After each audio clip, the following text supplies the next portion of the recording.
Their Fated Travels.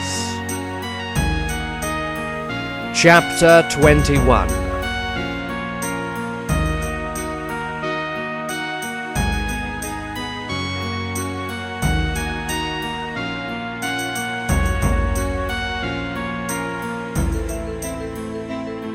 The Council of Seer Magisters. Approximately 150 years ago, the Celestial College. At a time when the college was structurally much smaller than it appeared in modern day, as over time the Magisters commissioned yet more and more towers to be annexed upon its upper reaches, jutting off and out at some fairly unusual angles, all indeed in an attempt at simply getting closer to the star constellations that the wizards of this order, Maestro's order, held in such importance. With each new tower built upon the college, telescopes would soon be seen jutting up from the skylight windows. Maestro once figured that its appearance was reminiscent of a huge snail with multiple antenna stalks all over it. He then considered that this could be perceived as heretical thought processes on the subject of mutants and stopped trying to think it at all.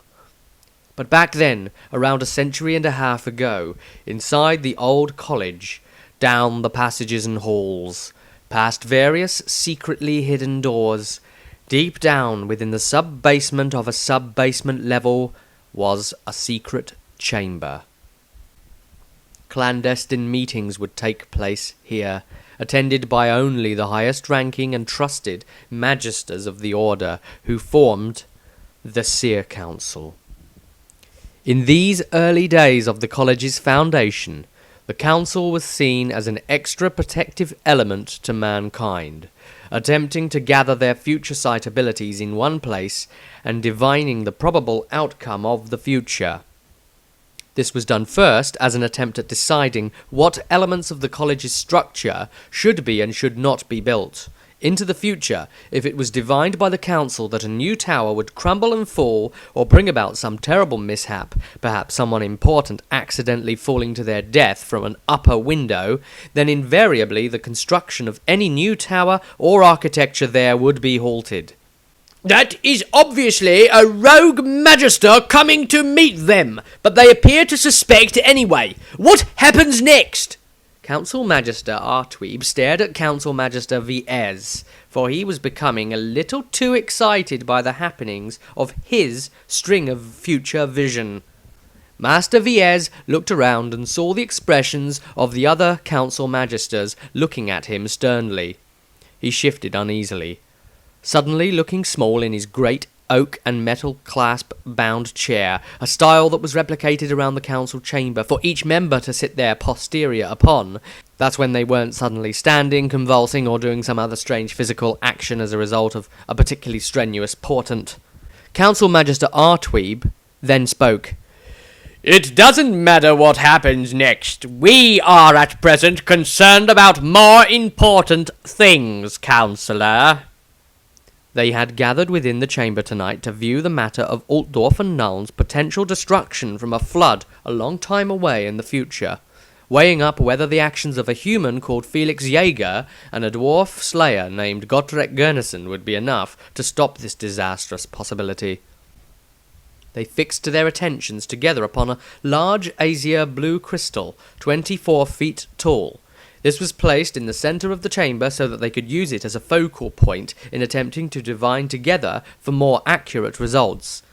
Council Magister Viez looked down in embarrassment and stated, I couldn't help it, I'm afraid. I was drawn to their story. I will try to concentrate on your joint effort. I apologise. Don't fret it, Councillor, came the reassuring tone of Council Magister Apt.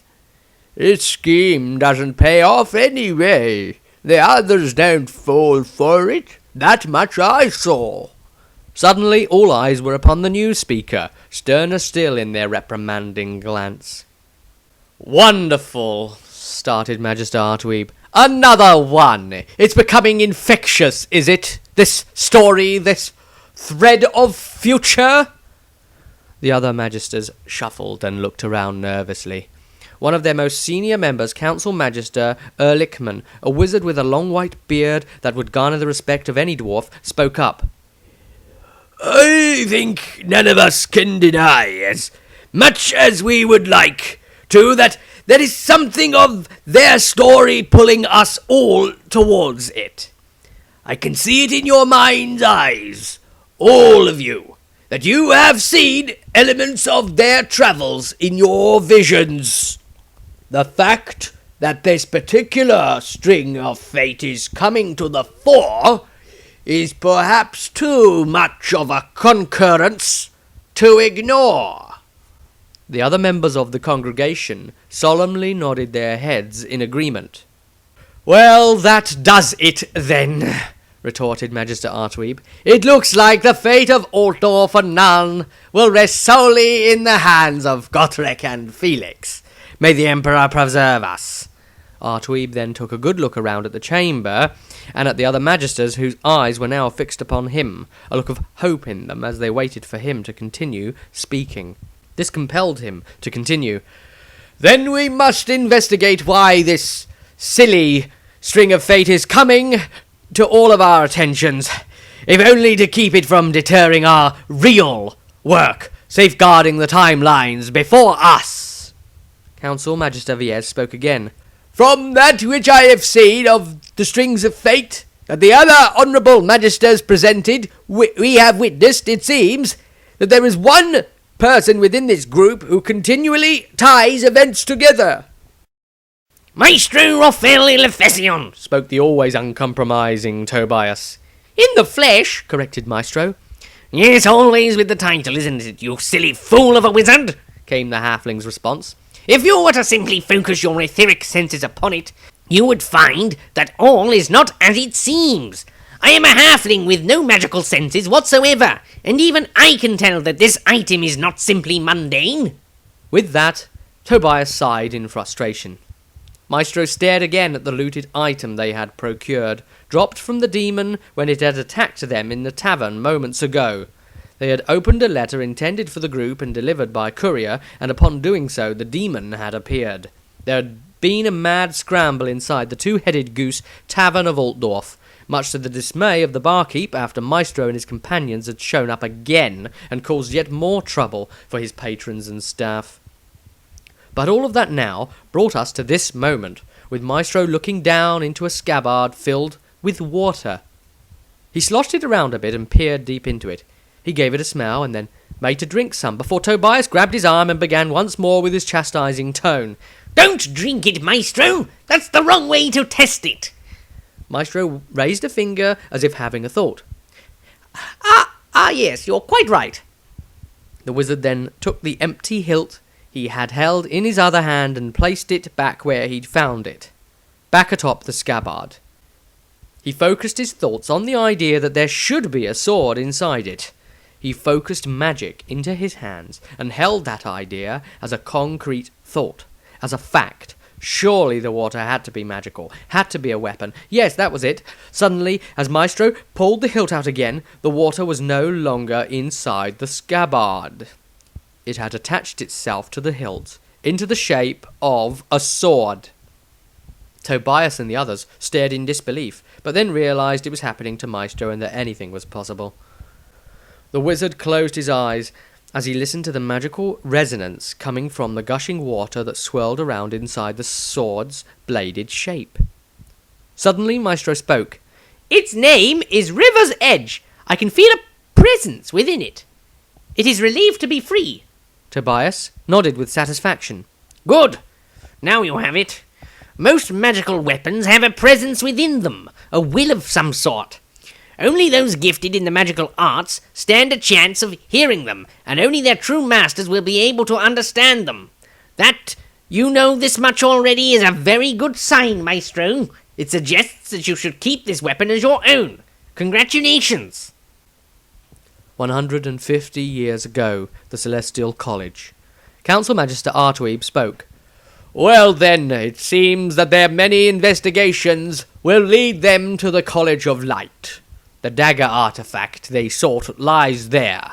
They will go very much around the mulberry bush to get it. Perhaps there is something we should prepare in place?" Magister Viez spoke. "But do they succeed in getting it?" Artweeb replied, "From what I have seen, ultimately, yes, they do." "I see, yes. Then we can leave them be." Extract from the Diary of Rysandria, Day 75. "Oh dear. We have had our tavern rooms broken into and our belongings rummaged through. Who would do such a thing?" Extract from the Diary of Dieter. "I am glad they didn't find the body parts or take my gunpowder bars. Without them, my increasingly worse headaches would be impossible to handle. I can't tell what I would do." Extract from the Diary of Tobias, Day 76. "Finally we have unveiled that bright wizard Wolfgang for what he really is. As we discovered his true plans, he offered us a chance to join him in his malefic schemes. Fat chance! We aided in his departure from this mortal coil.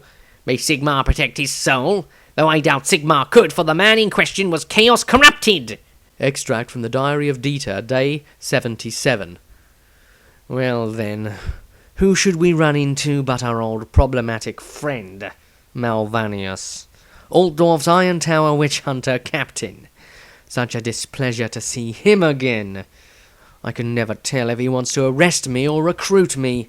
I'm starting to wonder if perhaps he can't decide either. He was of some use, though, arresting some thugs that attacked us.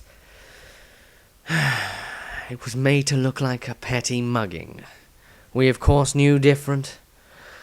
I always suspect the worst. That way I can enjoy being pleasantly surprised when everything works out fine. Though of late I haven't had much opportunity to be pleasantly surprised."